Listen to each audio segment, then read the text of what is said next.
I am Luciana Hartwin. Welcome to the Lilith Verse. As always, if you find value here, please share, like, comment, and subscribe. In the quiet hours where shadows stretch long and the veil between worlds thins, she waits. Hel, half living flesh, half the pale ghost of the dead, rules over the forgotten and the outcast. Her gaze is heavy, her presence undeniable, and yet she calls softly, a whisper to those willing to hear, to walk the winding path to her hall. Welcome, seekers of the shadowed truths, to the Lilith Verse. Today we delve into the realm of Hel, Norse goddess of the underworld, a figure who stands as a paradox, embodying both death and continuity, rejection and sovereignty. We'll explore her mythos, her origins, the signs she may reach out to you, how to honor and connect with her, and how her worship compares to following our beloved Lilith. The myth of Hel. Hel is a goddess who resides in Nephilim, the land of the dead. Daughter of Loki, the trickster, and Agroboa, a fearsome Jotun, she shares her lineage with the wolf Fenrir and the serpent. Her appearance alone is striking. Half of her body is vibrant, alive and youthful, while the other half is pallid, decayed, a stark reminder of mortality. Odin cast her into Nephilim, giving her dominion over those who die of illness, old age, or misfortune. Unlike Valhalla's warriors, the dead in her realm are ordinary souls, their afterlife neither exalted nor punished. This neutrality makes Hel both fearsome and profoundly empathetic. She understands what it means to be cast aside, yet she reigns with dignity. Origin stories and interpretation. Some view Hel as a goddess unfairly vilified by patriarchal retellings of the Norse myths.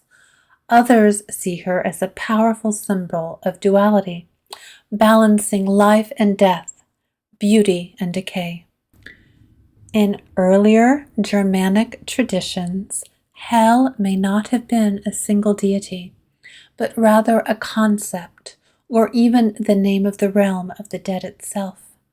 Over time, she became personalized, perhaps as a way for people to make sense of death and its mysteries.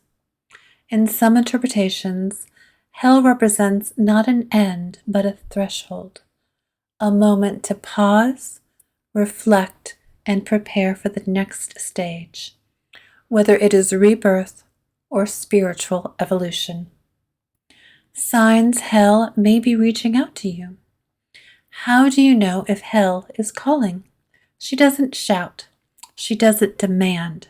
Instead, her signs are subtle, often woven into the fabric of everyday life. Dreams of the underworld. Recurring dreams of descending into dark, cold places, or encountering a figure both fearsome and comforting may signal her presence. Skulls, bones, and decay. You may feel drawn to symbols of mortality, or even encounter these objects unexpectedly. A sudden comfort with the concept of death. Hel's touch can bring an unshakable calmness about life's impermanence. Cold winds or mist.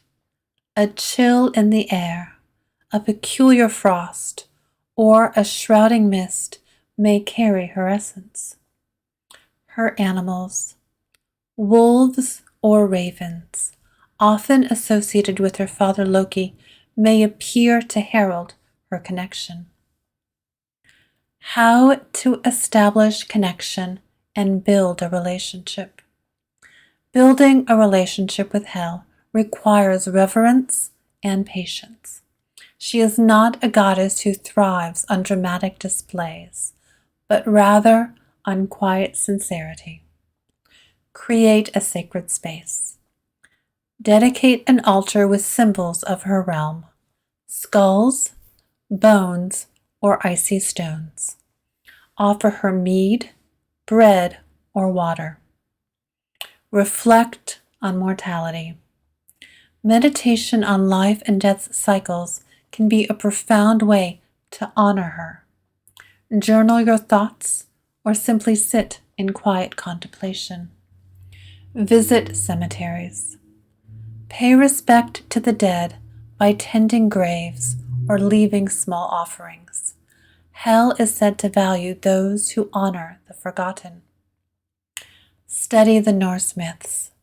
Deepen your understanding of her story and cultural significance. Call her name. Speak her name with respect, either in prayer or ritual, and listen for her reply in dreams or signs. Comparing Hel worship and Lilith devotion. At first glance, Hel and Lilith seem worlds apart, one ruling the underworld, the other a figure of rebellion and unbound desire. Yet both embody the outcast's power and offer sanctuary to those who feel estranged from conventional norms. Lilith represents autonomy, personal power, and defiance. Worship of Lilith often involves embracing personal liberation and confronting societal expectations. Hel offers a quieter kind of strength, one rooted in acceptance of life's dualities and the inevitability of death. Worship of Hel is deeply introspective, focusing on balance and understanding life's impermanence. Both goddesses ask their followers to face the darker aspects of existence, but where Lilith challenges and ignites, Hel soothes and steadies. Together they represent two sides of the same coin: rebellion and acceptance, fire and ice. Hel is not a goddess who demands your attention. She waits, quiet and still, for those brave enough to seek her. To sit in her hall is to confront what it means to live, to die, and to be forgotten. Yet in her company, you may find the courage to embrace the whole of yourself: light, shadow, and all that lies in between. If Hel has called you, or if you've worked with her, share your experiences in the comments. As always, if you found value here, please share, like, comment, and subscribe. I am Luciana Hartwin. Thank you for joining me today here in the Lilith Verse.